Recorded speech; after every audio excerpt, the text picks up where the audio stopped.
Sporting grounds. Who is liable?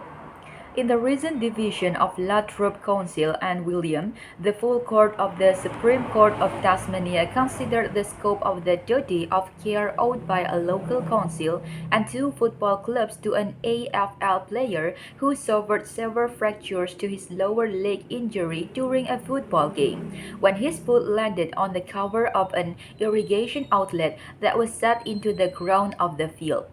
In a trial relating to liability only, the full court unanimously dismissed the appeal of the Latrobe Council, confirming that it was liable for the plaintiff injury, however, upheld the appeals of the Latrobe and East Devonport Football Club to determine that neither football club breached its duty of care to the plaintiff. At the time of the incident, the 36-year-old plaintiff was playing football for the East Devonport Football Club against the Latrobe Football Club at its home field, the Latrobe Recreation Ground in Tasmania. The plaintiff sustained an unusual eversion injury to his left leg when he jumped up with his hand raised to mark the football and landed, at least partly, on the cover of an irrigation outlet.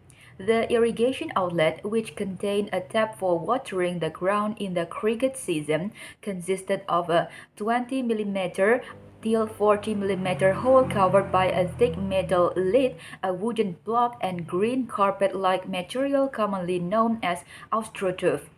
Soil was packed around the edge of the cover to prevent it from moving, and the top of the cover was supposed to sit flush with the surrounding grass.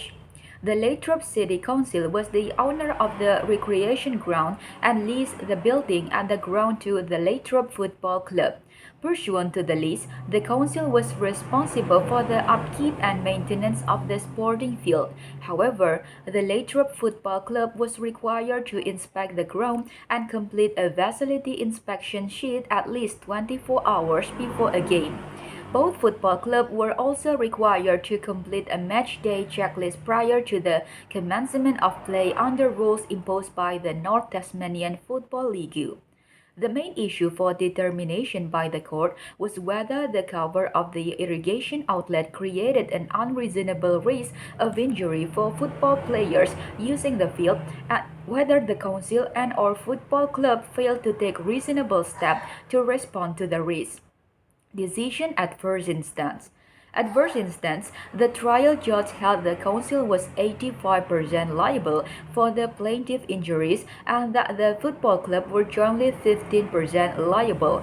The trial judge accepted evidence that the irrigation outlet was not flush with the surrounding soil and that the plaintiff injuries were caused by him landing outly on an uneven surface. It was determined that the hard edge and height differentiation of the irrigation outlet posed an obvious risk of injury to footballers, and that the council and football club were negligent by failing to adequately respond to the risk.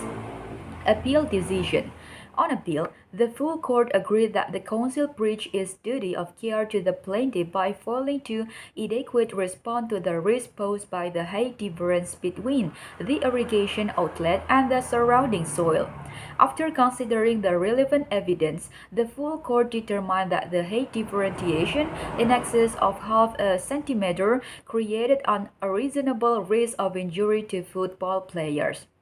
To determine what reasonable step the council should have taken to avoid the risk of injury posed by the irrigation outlet, the court considered methods utilized by other football clubs to cover irrigation pits during the football season. Will some other sporting field in the area adopted the same practice as the Latrobe Recreation Ground by covering the irrigation holes with a wooden block and astroturf? Other ground men have gave evidence that they filled irrigation pits with compacted soil and sealed actual grass or turf over the top. The trial judge accepted that the latter method was safer and that the plaintiff injuries could have been avoided if his practice was adopted by the council. The full court agreed that the plaintiff would probably not have sustained his injuries had the council filled the irrigation pits with properly compacted soil and covered the pits with grass. However, the hard-edged height differentiation that caused the plaintiff injuries could also have been avoided by a proper construction of the irrigation pit and its cover. Thank you.